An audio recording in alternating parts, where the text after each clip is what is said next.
लखीमपुर खीरी जिले के पलिया नगर पालिका अध्यक्ष के चुनाव की सरगर्मियों का दौर जारी हो चुका है। ऐसे में तमाम प्रत्याशी जनता के बीच पहुंचकर समर्थन पाने की कोशिश में जुटे हुए हैं और उन्होंने कई तरह के वायदे भी जनता से किए हैं। लेकिन ऐसे में एक निर्दलीय प्रत्याशी हमारे बीच आई हैं जो कभी भाजपा की ओर से टिकट लेने के लिए कोशिश में जुटी हुई थी, लेकिन कहीं ना कहीं मुझे लगता है उनको पलिया की समस्याओं को लेकर और विकास को लेकर उन्होंने ये सब कोई गौर नहीं किया कि पार्टी ने मुझे नहीं चुना और उन्होंने एक बार फिर चुनावी मैदान में उतरने का फैसला लिया है। और वो जो प्रत्याशी निर्दलीय प्रत्याशी हैं वो हैं कुंता अग्रवाल। आज मैं उनसे बात करने की कोशिश कर रहा हूं कि उन्होंने जो चुनाव के मैदान में उतरी हैं आखिर किस वजह से और किस वजह से उन्होंने इस क्षेत्र को ही चुना है। जी, सबसे पहले तो आप लोगों का मैं धन्यवाद करना चाहूँगी कि आप लोगों ने के द्वारा मेरी बात जो है वो जनता के बीच में पहुँचेगी।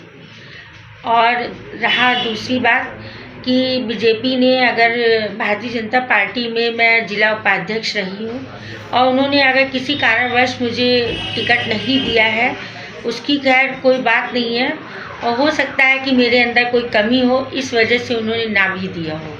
लेकिन फिर भी मैं महिलाओं की समस्याओं को देखते हुए, पलिया की जनता की समस्याओं को देखते हुए मैंने ये फैसला लिया, मैं निर्दलीय खड़ी हो गई हूँ। मैं आप लोगों को सबको अपना कार्य करके दिखाऊंगी।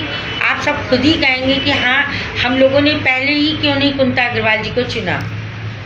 और रहा यहाँ पर खेलने का मैदान नहीं है, महिलाओं को बच्चों को घूमने का पार्क नहीं है, उनके लिए मैं पार्क की व्यवस्था करूंगी और कहीं भी ज़मीन को देखते हुए बच्चों के लिए खेलने का मैदान भी तैयार करवाऊंगी। अच्छा, एक चीज़ बताइए, जैसे आपने प्रत्याशी बनी है और यहाँ के जनता के बीच का समर्थन आपको कैसा मिल रहा है, ये भी जानने की कोशिश कर रहा हूँ।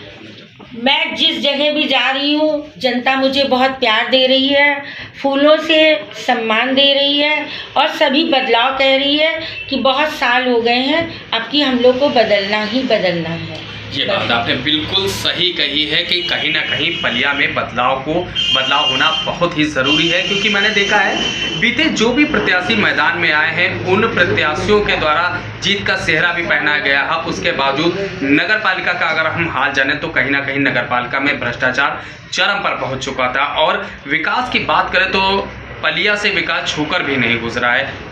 इस बाबत आप क्या कहेंगे कि जो भ्रष्टाचार पनप रहा है और समस्याओं भ्रष्टाचार नगर पालिका में बहुत ज़्यादा हो रहा है, उसको देखते हुए भी उसकी समस्या का भी देखूंगी कि किसने क्या गलत काम किए हैं, उसको भी मैं पूरा करूंगी और उसका निर्णय करूंगी कि जिसने भी जो किया है उसकी आवाज़ को मैं ऊपर तक पहुंचाऊंगी। चलिए, बहुत शुक्रिया हमसे बात करने के लिए। और यह थी कुंता अग्रवाल जी, जिन्होंने तमाम तरह की बातें की कि पलिया को विकास किस तरीके से पलिया में विकास होना है और जो समस्या है उस समस्या को दूर करना चाहिए। FH न्यूज़ के लिए फारूक हुसैन, लखीमपुर खीरी।